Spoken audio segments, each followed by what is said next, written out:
Smiling Faces, the podcast, is a Defiantly Me production. To learn more, visit them on Instagram at Defiantly Me Productions. I'm just happy that Victoria understands how her period works this week.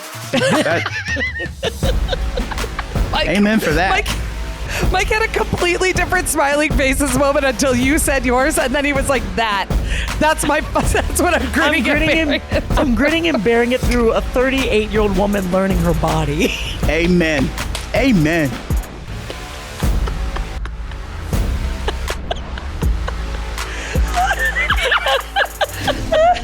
He's like, one of these days, she's going to make some damn sense on this show. Welcome back to episode 22 of Smiling Faces, the podcast. I'm Victoria Dunn. And I'm Jess Anguiano, and we are executive producers of Smiling Faces, our hit show about two girls who discovered they're dating the same guy while working at a toxically positive spin studio. On this podcast, we provide you with unfiltered conversations about dating, heartbreak, revenge, and living your best life. Focus on the revenge. Ooh, yeah. I'm taking revenge on my uterus right now. Because your uterus taking revenge on you? It really is. I think because it remembers what I did last time of taking laxatives. So it was like, haha, let's catch her this time. Oh my gosh. What a callback to Victoria waking up in the middle of the night, realizing that her stomach your stomach was bothering you, assuming automatically that it was constipation, taking a laxative, and then very quickly realizing it was just her period. Just my period. I feel like that should have been option number one, not two. You would three. think, but you'll find out in my Smiling Faces. You'll find out my Smiling Faces moment why this happens to me regularly. Oh joy! I can't wait for this story. Strap in. I love your Smiling Faces moments are just really like, wow, TMI? No, I wanted to know, but somehow still didn't. Typically always TMI, always giving my dad pause because he's the traditional Southern man that's like, that's not how young ladies speak. You shouldn't be sharing that. And I'm like, bruh, it's too late for that now. I say shout out to Russell. Russell keeps us pure and wholesome and accessible to a different generation. My dad sent me a really interesting soundbite. I have to remember who it was from. All about why women actually are single, and was like, I think you should talk about this on your podcast. And then he goes, it's not personal. It was so supportive. He goes, it's not personal. I don't think you're not the reason why you're still single, but I think it would be really interesting to talk about on the podcast. So don't worry, I will dig it up and we can reference that later. But I did look at it. It was very interesting. Shout out to my dad, Tim. What's up, Dad? Thanks for listening. Yay. But what I found so lovely about it too is that obviously this is a podcast. Yes, we talk a lot about producing, and we're going to give you some hot tips today about that. However, we do talk about dating. So I did say to my folks, well, you don't have to listen, but I love that my dad's listening. I think it's great. He gave me a really interesting article, some really interesting thought about the men in the world and what's kind of going on with them. And we'll talk about that later. Love the familial support. Thank you. Thank you, Russell. Thank you, Tim. Perfect. And yeah, I guess we should get into our updates on the show initially, which should be the fact of plowing through the rewrites. Very proud about halfway through the season. So that's great. So we're getting those episodes nice and tight. And I'd love to add, people constantly, especially if you're starting kind of at the beginning of your producing career, think, oh, I have to completely finish this total script so that it's perfectly polished and ready to go. And that's the script we're working on, which, yes, that's true. You do need to get to that before you start the process. However, there will be so many pivots, our favorite word on this show, Smiling Faces, the podcast / pivot discussion. And you're going to have so many changes and adjustments that being flexible, being the kind of writer that's like, yeah, let me go back and get some rewrites going. When we pivoted to make this online content and make it more accessible, turn it into a web series so that everybody has access to it instead of keeping it siloed and trying to pitch it to another world of the dying world of television. Victoria's like, great, let me get to some rewrites. So I think every time there's so many iterations. If anybody knew, for any baby writers out there, there's so many iterations of this story and script, it would make your brain bleed. Because it was, I think, 6 or 7 revisions of the web series. And then there were 9 revisions of the half-hour pilot version episode of it. Yep. And now I'm rewriting it again. To be web friendly. And to be web friendly again. And I would venture to say every single rewrite, the dialogue, the story, the characters, the relationship has elevated, which is exhausting because sometimes people will just rewrite and it's never really done, which is true. Art is subjective and it's never really finished. And also, I can say this, my writing partner, I know guys. Writing partner? This is writing. My writing partner. We do some writing in off on the sides. Listen, the scandal here is not that I don't know how to say writing on a glorious afternoon. The scandal is that I have a writing partner that isn't Victoria. Escandalo. Probably just because I'm too hard-headed.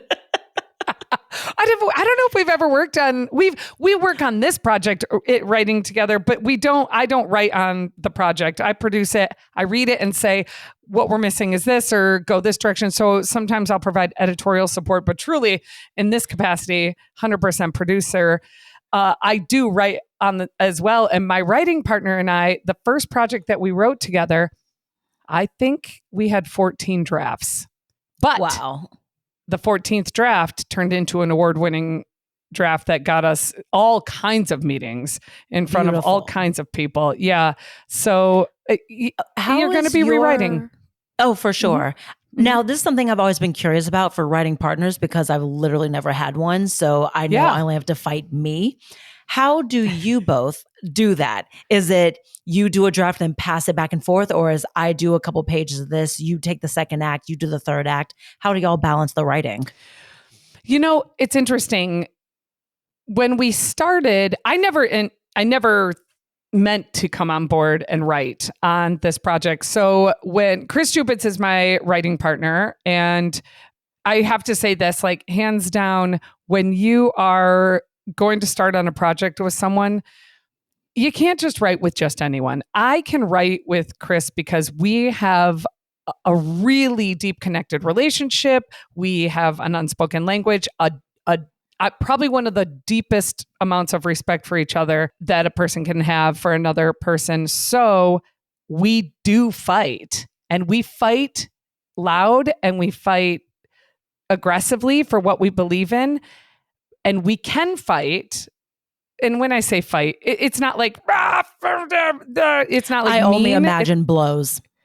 I just imagine you picking up your laptop and slinging it across his head and him being like a keyboard to the eyeball. That's all I see. I've certainly threatened it before, I'm sure. We will stand up and pace and like be like loud and you know, kind of demanding with each other. But I know that it works because we respect each other hard at the end of the day.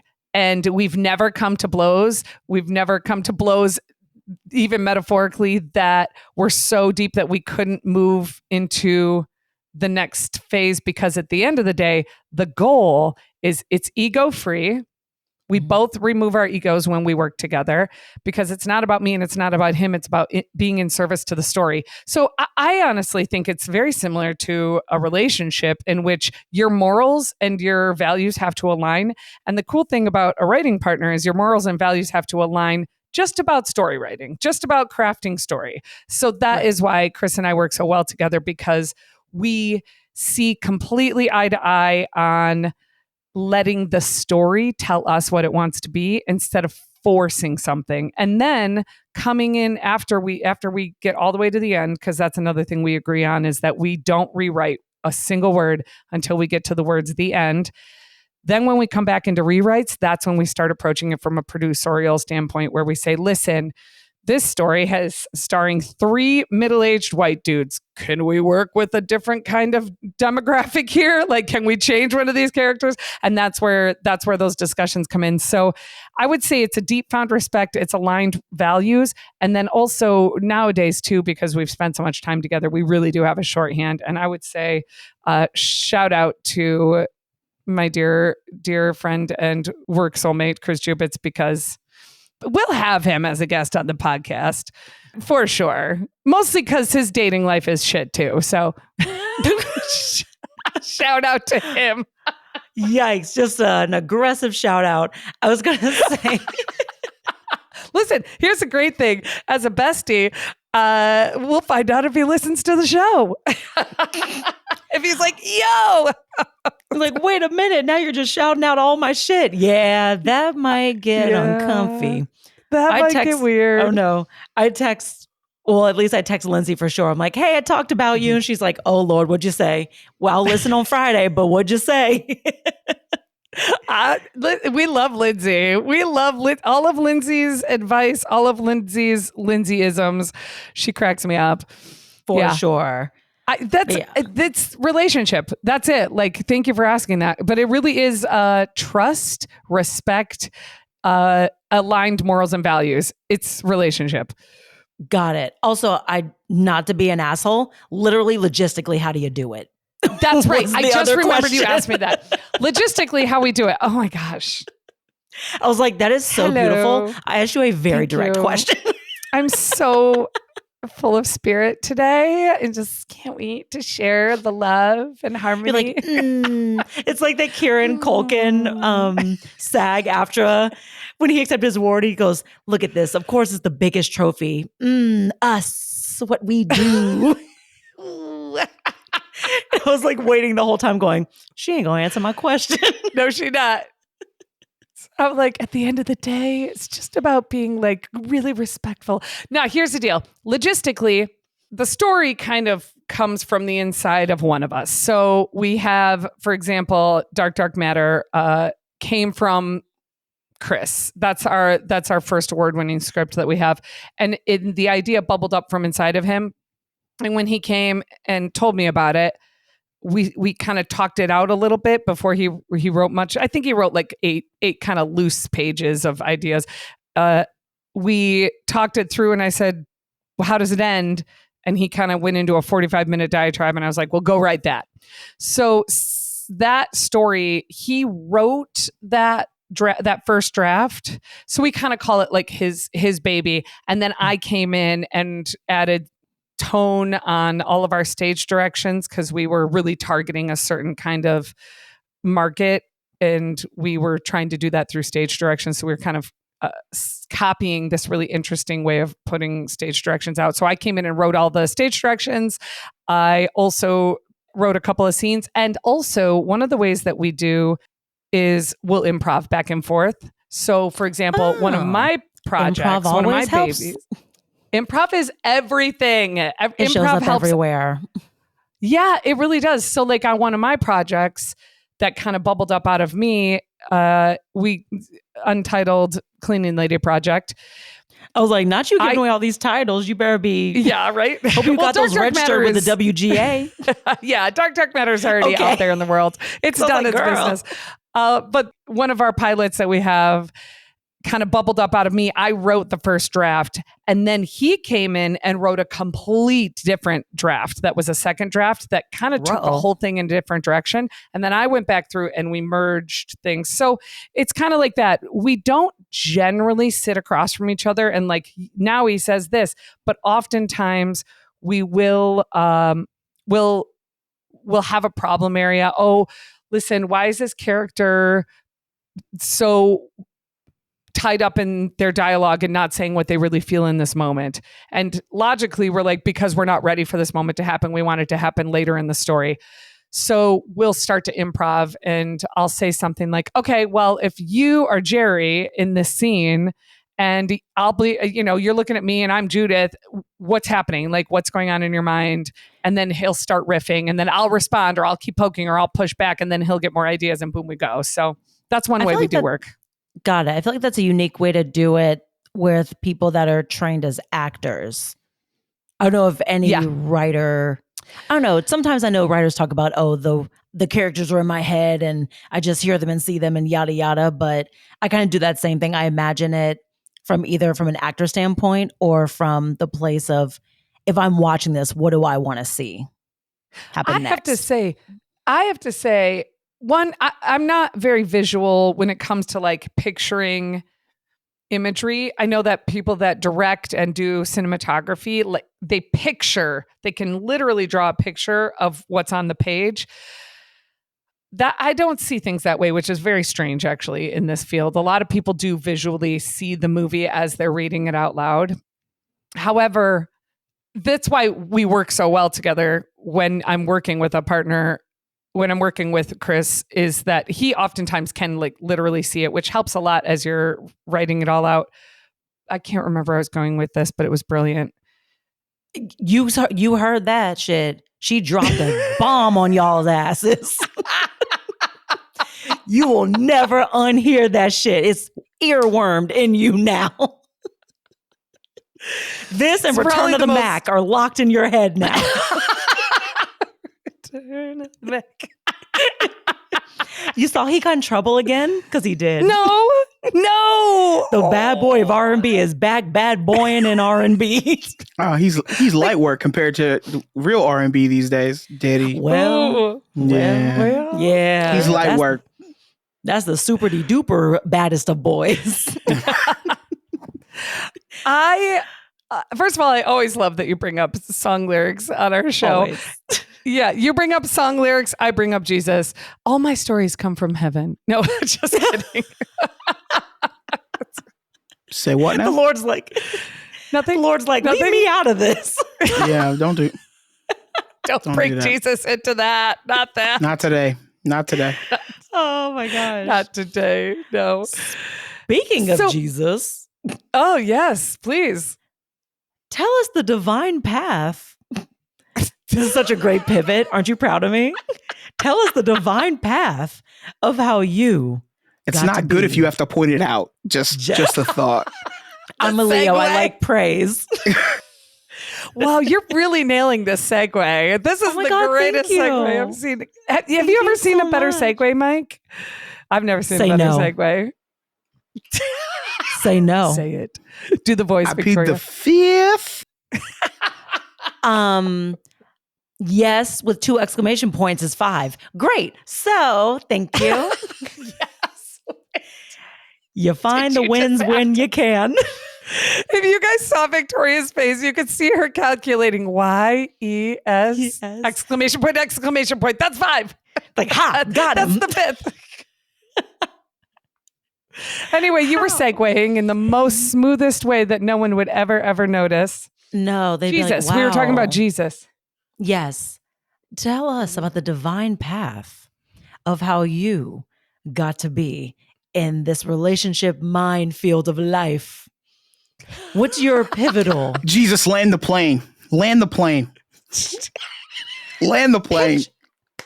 On a cloudy fortnight. When did you? Okay. Don't you be slamming Amelia Earhart over here. She knows how to fly a plane. She definitely never got lost in the trade winds, all right? Never. She knows exactly where she's going. Exactly. Wait, trade winds or crosswinds? Yeah. Cross. I think they're crosswinds. We going cross. Jesus again. No idea. So wow. I told my story of strife in love. What is your big love strife story? You know what Prepare I find for so my fun goofy about interjections. I can't wait. What I love so much, we had a really interesting conversation the other day where we realized Victoria and I both have been significantly cheated on, spoiler alert, significantly, painfully, like over and over again. However, I love the dichotomy between our stories when she discovered how the cheating was happening. So, okay, how did we get here? Which I love to tell. And I love to tell it because I'm on the other side of it now. 7 years later, divorce has taught me many things. So I was married. I was married in Denver. I was married to a military man. And in the last year of our marriage, things started to disintegrate, as they do. And I was working hard to try to when it's the last year of your marriage, even if you don't know it, they are disintegrating.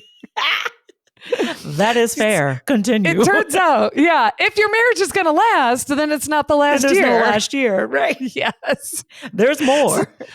Things were disintegrating. And fun fact, 80% of military marriages end in divorce anyhow. No one told me that before I got married, but after I got married, 80%.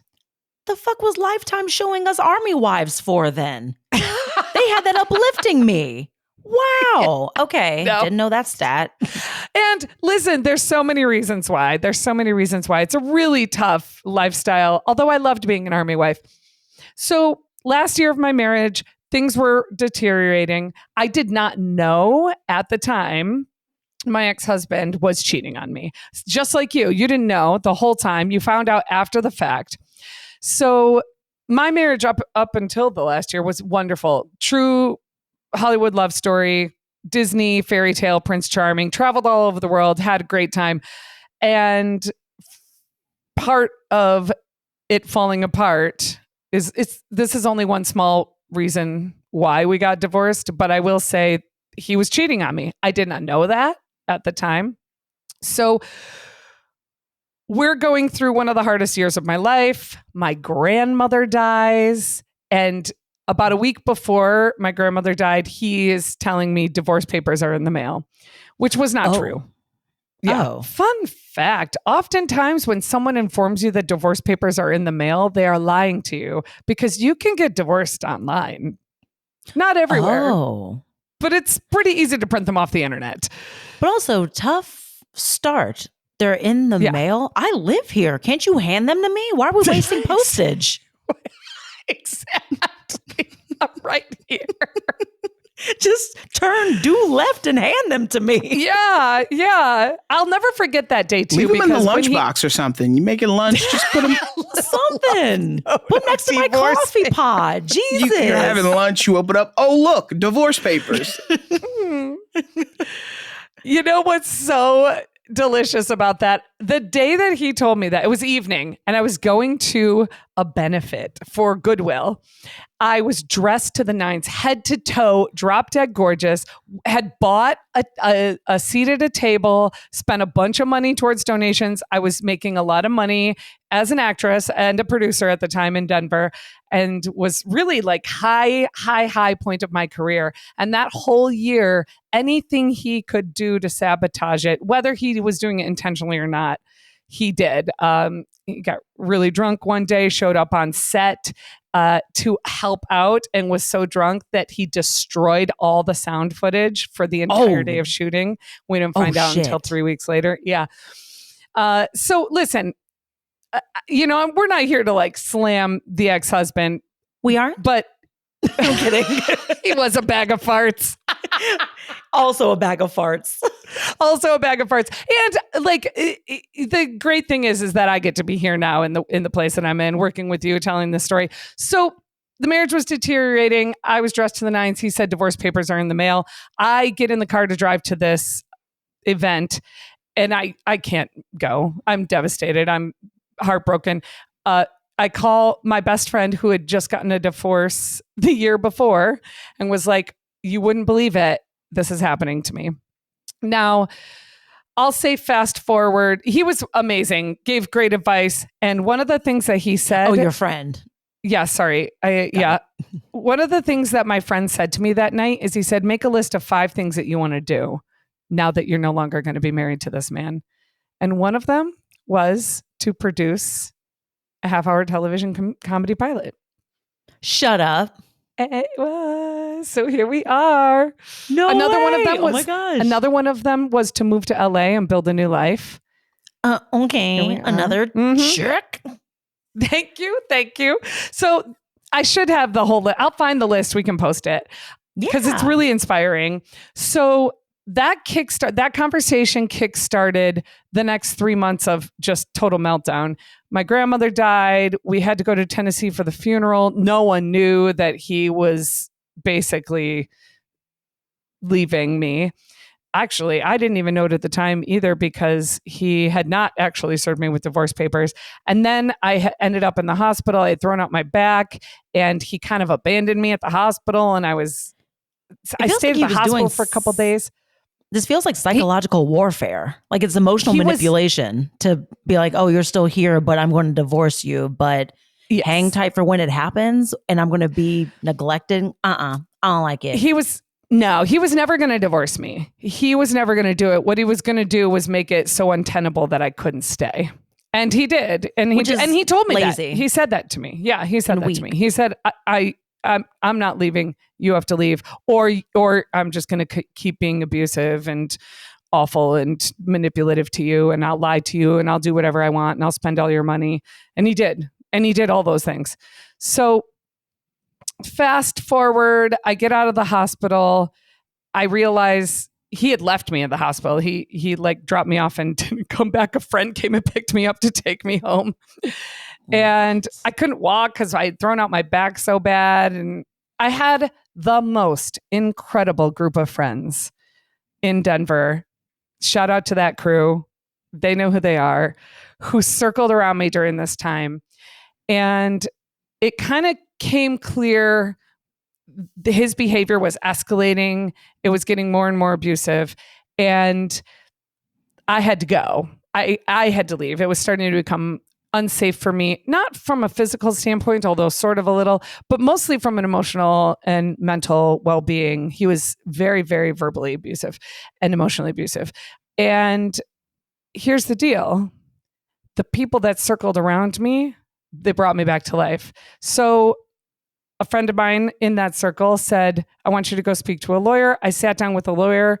I actually sat down with 4 lawyers, and those lawyers said, you don't need me to get a divorce. You can do this yourself. They pointed me in the direction of how to get to the paperwork, fill it out, what to do, how to ask for alimony, because my ex-husband had taken my entire life savings. Jesus. Yeah. And my plan was I will leave Denver and I will go to Los Angeles. And I'll be honest right now, openly and honest. I said, I'll go to Los Angeles because this is where his family is. And maybe he'll come here realizing what he's losing and kind of snap out of it. I still at this time did not know he was cheating on me. And I'll never forget this day. It was the day after his birthday. He had spent his whole birthday all by himself and drinking. And and I knew I had to go. These lawyers had said, these are the steps you need to take. I had all the paperwork in order. I presented him with the paperwork. And he kind of was like, tell me where to sign, until he saw how much alimony he would have to pay. Because that was the way that the court system worked. I wasn't trying to take him for everything. He actually took all my money. I was like, actually, it is my money, you know? Right. So anyway, as I'm trying to get him to sign divorce papers, I was working at Starbucks at the time because when things started to go south, I needed to make sure I was going to be able to financially stack away some money because he had spent all of ours, which was not the first time he had done that. And he was very unwell. He was very, very unwell. So there's a reason why all this was happening. It's not just that he was a monster. He's mentally ill. So I get on Google Maps and I Google a Starbucks. And the map pulls up and I scroll all the way over until I see the closest red dot on Google Maps to the ocean. And that was the Starbucks I called. And that Starbucks was in Venice Beach. Oh, sorry, I know that's beautiful, Pacific. But Jesus, a Starbucks in Venice? Yes. You saw some shit. Listen, I clicked on it, that red dot. I called that Starbucks. I'll never forget this manager. Her name was Christine.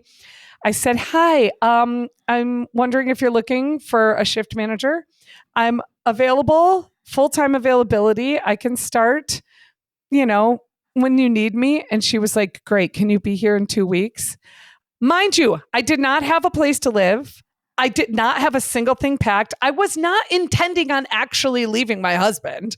I thought he would one day wake up and be like, oh gosh, I'm losing it all, and come back around. Mm-hmm. I said, yeah, I can be there in 2 weeks. I was just speaking out of insanity at this point. I mean, you didn't really know her, so if you never showed, what's she gonna do to you? Right. She didn't know me, right? Yeah. I hang up the phone. And the next phone call I make is to a dear friend, Mike McNulty, who lived out here in Los Angeles, and said to him, weird question, because he didn't know anything that was going on in my marriage at the time. I said, I'm just looking for a place to sublet. And he said, you wouldn't believe this, but last night our roommate came to us and said he was leaving us and that he was going to leave us next week and put us in a total lurch. I have a room available for you. You can come anytime. Brilliant. Tell me that's not some sort of like divine intervention, whatnot. Speaking of Jesus. We called it at the top of this story. Won't he do it? Won't he will? Stop it. Stop it right now. What? Also, Jesus going to come down and cancel us? Also, listen, y'all don't know my background. So I have a 93-year-old grandmother. My grandparents were missionaries. My grandfather passed about 5 years ago, but my grandmother is a missionary. They've had a mission for almost 45, almost 50 years. So you're talking about all this stuff, but it's the truth. Like, I know I'm blessed. I don't need nobody else's prayer. Yeah. Like I tell people all the time, I'm like, I know I'm blessed. I was like, I have a 93-year-old grandma pray for me every day. She'll pray for you. She'll pray for me. She'll pray for people she don't even know. I promise you. So love it. In other words, amen. It's real. Yeah, we'll put in for that. Love. Here's the thing. I did have someone looking out for me at the very, very bare bones level was this group, this community I had in Denver, because I said, okay, I'm going to Los Angeles. I'm just going to go for a month. And these people came to my house. They packed my entire house up. They labeled everything. They put all of my wedding mementos into a box and said, do not open. They did it all. And they put all my things on a U-Haul. And then an incredible friend of mine, a fellow filmmaker and dear, dear friend, Nate Bakke, who is maybe out there listening too, drove me across the country in a U-Haul with my cat, pulling my car behind me, and brought me to Los Angeles. And then when I landed in Los Angeles, my ex-husband did not say a single word to me this entire time for weeks. We cohabitated. He didn't say a single word. He was so good at compartmentalizing. He could walk through our 600 square foot apartment with 2 rooms in it, open floor plan, and completely ignore me. He was really disassociated and really having a hard time at that time. I have no idea how his life is now, except that about a month after I ended up out here, maybe it was 2 months, the divorce finalization was getting closer and closer. I find out that one of the gals that he worked with, I just kind of looked her up one day, and the first thing that popped up when I Googled her name was this homewrecker website that was like, this woman will sleep with your husband. She slept with mine. She slept with that gal. She slept with that gal. And these other gals were like, yep, she slept with my husband. And I went, my husband cheated on me. And then, like, also, who's the coalition that made the website? I'm impressed. I was blown away. And it was like details. It was like, this is her name. These are all the times. These are stamps and receipts of when she texted my husband and the words that she said to him. These are all the times they met up. It was harrowing to see. I only looked at that website once and then I shut it down. About a week or 2 went by. And I found out that my ex-husband was having a baby with a different coworker. That's just lazy. Why is it with coworkers? 2 different coworkers? Diversify if you're going to do this. They were 2 different coworkers who worked in the same department. That's just lazy. I'm pissed. I'm like so yours. Just like yours. Just like yours. Least, you. I know. And well, at Johanna least mine was my. At least it was my coworker, but she wasn't initially my coworker. She became my coworker. But the fact of him cheating with his own coworkers, now you messing with HR. Now you're lazy. Now that's too many things. At least make it someone random. Jesus. It was totally wild. My favorite thing is that this other woman he had a baby with, which by the way was devastating. It was devastating. Again, everyone, I want you all to know I'm really in an amazing place. I'm doing really, really well. I know this sounds like a super harrowing story. The truth is that he set me free to be on the path that I should be on. And I am doing so many things that I would have never been able to do had we stayed together. I'm on my dream journey. I am in an amazing place. And also, it was a bit harrowing for a while there. I now have such a place of peace around it. I'm grateful, which is a wild thing to say, but I'm grateful for everything we went through together. Yeah. And listen, I don't know. I might have a little preschool teacher or something that's bringing me some joy these days. So nothing to worry about over here. The romance. She said preschool teacher. Right. We got a little detail. What do we call? What do we name this one? Fundamentals. No, primary. No, do you name them primary? None of those are good. Building block. We're going to have to workshop this, the whole thing. We're going to workshop some. We'll workshop. Gerbil. Yeah. Don't they always have a gerbil in those classes? And there always a class gerbil. We can't use gerbil. You know why? Turtles. Because of the horrid lie by Richard Gere. Whatever horrid lie it was out there. That's the reason why we can't use it. But he didn't do it. No, we're not equating this. A hamster. We're none of this is. We're not equating any of this with any of this. No. To your anyway. Fundamental. I'm doing really. See what I'm saying? She's still doing it. She's still doing it. Listen, Victoria will find it. She'll find it. She'll find the nickname. Here's the great news. Could not be better. Because at the end of the day, all of that brought me to you and here. Exactly. And smiling faces. That's the thing. Yep. I will say whenever I go through same thing as you, anything crazy, I always look at all the action steps. It's cliche to say everything happens for a reason. But I will say if you look through the actionable steps of the turns in life that get you to a different place, usually it comes from a little bit of hardship to have this amazing growth. And some of these things have to happen in order to get to the place where you are now. So he sucks, but thank you, sir. Thank you, sir. And in that spirit, here we are now making great content, sharing our stories, honestly, earnestly, openly, because this is the only way to heal. The more I talk, the more you talk, the more we create space for people to talk about what's happening to them. This is how the healing happens. And there was a lot of rage and a lot of revenge. And I joke about it all the time, but there's 2 things that I did. One, I'm living my best life. There's no better revenge. But also, I kept his power drill. Yes. Dear Lord, the power drill. Yes. He will never make a hole again. No. And that alimony he paid for 3 years. He ended up paying 3 times my life savings that he stole from me and bought a motorcycle and totaled with. Yep. So be good. Be good to your women. Be good to your wives. Be good to your husbands. Be good to your partners. Keep it in your pants.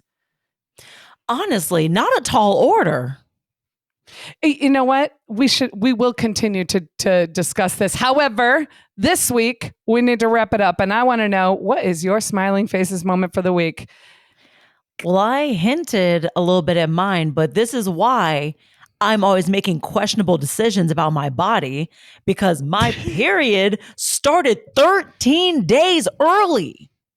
Rude. This is why I don't know what's going on anymore. I'm just floating through life, letting things happen to me. Uteruses decide to bleed at random times. I don't know. Literally flowing through life. Literally flowing. Truly. It won't stop. No. So I'm grinning and bearing it through being blindsided by womanhood.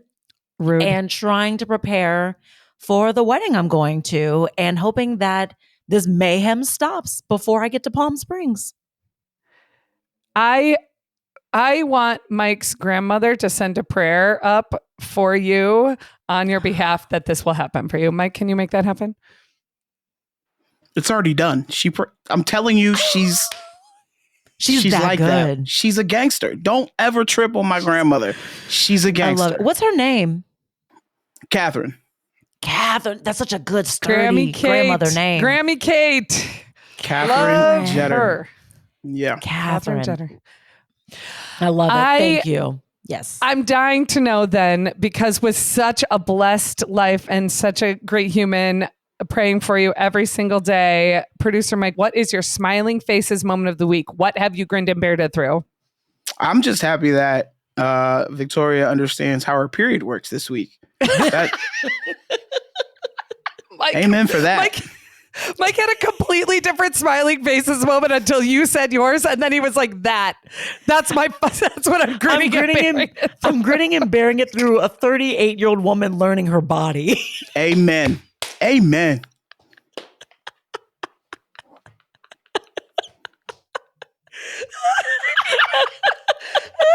I can't. He's like, one of these days she's going to make some damn sense on this show. Victoria's going to come on in 28 days from now. She's going to come on and be like, damn, I'm just so miserable today. Mike's going to be like, because your period started, bitch. Stop taking laxatives. He's going to be so on me. He's my app now. He's my period tracker app now. Oh gosh. Well, on that, I'll tell you my smiling faces moment this week. And I kind of feel like it was major growth. I was driving my car to park in my parking spot that I pay for in my home space that I pay for and have every right to. And there is an older gentleman who really feels like he has a lot of rights to speak to people about things that he doesn't. And he came up to me. He always finds an excuse to come up to me and be like, oh, you took that corner kind of tight, didn't you? Oh, you drove really close to those cars. I'm like, I am in control of my vehicle. It has nothing to do with my driving. Say what you will about my driving. I'm going 3 miles per hour because I'm pulling my car into a parking spot. There's nothing reckless or dangerous happening here, but he needs an excuse to come and talk to me. And I grinned and bared through all of that as he starts to inform me that I was driving so close. Oh gosh, you may making me nervous. I was worried you were I didn't see you coming. And here's the deal. It's 9:30 at night. Picture this. I'm sitting in my car in the dark, alone. And this older man starts strolling up to me. Now, I knew he was coming to say to me, oh, you didn't turn your blinker on, or your car should be washed. Whatever feedback he felt that he had the right to say to me, because he's constantly doing this. So when he walked up to me, I rolled my window down this much. An inch said, for those not able to watch this. Oh, yes. 1 inch. And was like, yeah? You all right? And he went, whoa, you were driving your car. I didn't think you saw me. I said, oh, I saw you. Well, I didn't see you. I was like, oh, are you okay? Oh my gosh. Do you need a minute? What happened? And he was like, I'm okay. Are you okay? I was like, oh, I'm okay. I didn't realize. You seem very shook up. Are you sure you're okay? Here. And I opened my door and was like, you should sit down. Do you need to sit down? I made a huge to-do about it. Have a seat. Oh gosh, do you want me to get you some water? And he walked away because F that dude. I would like you to feel much less comfortable coming up, approaching me and giving me feedback on anything in your life as I'm sitting alone in my car at 9:30 at night in the dark, sir. Oh, that's my smiling faces moment. Beautiful. Yeah. Slow down, speed racer. You're taking that turn a little too fast, aren't you? Right. What are you doing? You're going to hurt somebody. This is a neighborhood. Your reaction, I'll say really fast, your reaction to him is starkly different than to what my father, Russell, would have suggested. Big facts. Which, same for Grady. It was like like where very quickly during the pandemic, I had a roommate and she went home for months and without a word never said when she was coming back, even to the point where her mail was getting forwarded back to her parents' house. And so I was like, are you coming back? And out of nowhere, one day I'm just sitting at home, hanging out. Key starts jingling in the lock. And I was like, what the fuck? Who's coming in to my apartment? Freaked out. It was her. She drove back for hours and never thought it appropriate to text me and give me a heads up that she was coming back after months of being away. I told my dad. My dad went, you should have shot her. He's like, can't sneak up on people. That's the exact reaction Grady would have. I'm not going to lie to you. Beautiful. Listen, if you have oftentimes thought of shooting unsuspecting visitors that return home. We can't say that. We can't say that. No. I had to stop you right there. You should follow us on Instagram at Smiling Faces Series. TikTok at Smiling Faces _series, Facebook at Smiling Faces Series, YouTube, www.youtube.com/ at Smiling Faces Series. We also have an official website, smilingfacesseries.com.